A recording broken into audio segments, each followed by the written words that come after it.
नमस्ते दोस्तों, स्वागत है आपका मेरे चैनल कबीर पिटारा में। दोस्तों, आज हम जानेंगे कबीरदास के जन्म से जुड़ी अलग अलग मान्यताओं के बारे में। संत कबीरदास एक महान कवि और एक संत थे। उनके जन्म को लेकर अलग अलग मान्यताएं हैं। हालांकि उनका जन्म 1398 ईस्वी के आसपास काशी में हुआ था, लेकिन उनके जन्म की परिस्थितियां रहस्यमयी मानी जाती हैं। इस पर कई अलग अलग मान्यताएं हैं, जिसमें से पहली मान्यता के अनुसार कबीरदास का जन्म एक ब्राह्मण परिवार में हुआ था। कहा जाता है कि उनकी माता एक विधवा ब्राह्मणी थी, जिन्होंने समाज के डर से अपने नवजात शिशु को वाराणसी के पास लहरतारा तालाब के किनारे छोड़ दिया। उस समय हिंदू समाज में विधवा स्त्री को संतान को जन्म देना पाप माना जाता था, इसीलिए लोक लाज के भय से उन्होंने ऐसा ही किया। इसके बाद नीरू और नीमा नामक एक गरीब मुस्लिम जुलाहा दंपति ने इस नवजात शिशु को तालाब के पास पड़ा पाया। क्योंकि उनकी खुद की कोई संतान नहीं थी, उन्होंने उसे अपने संतान के रूप में पालने का निर्णय लिया।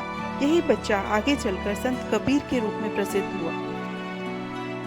दूसरी मान्यता के अनुसार कुछ भक्तों और संत परंपरा में यह भी माना जाता है कि कबीर का जन्म किसी सामान्य मानव की तरह नहीं हुआ, बल्कि वह एक चमत्कारी रूप में इस धरती पर प्रकट हुए। इस कथा के अनुसार वह सीधे एक कमल के फूल पर अवतरित हुए और उन्हें ईश्वर का अवतार माना गया।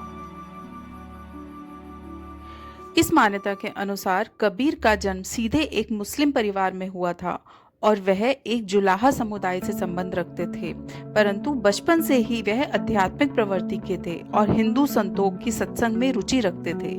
इसीलिए वह हिंदू संत रामानंद से दीक्षा लेकर उनके शिष्य बन गए और रामानंद को अपना गुरु स्वीकार कर लिया।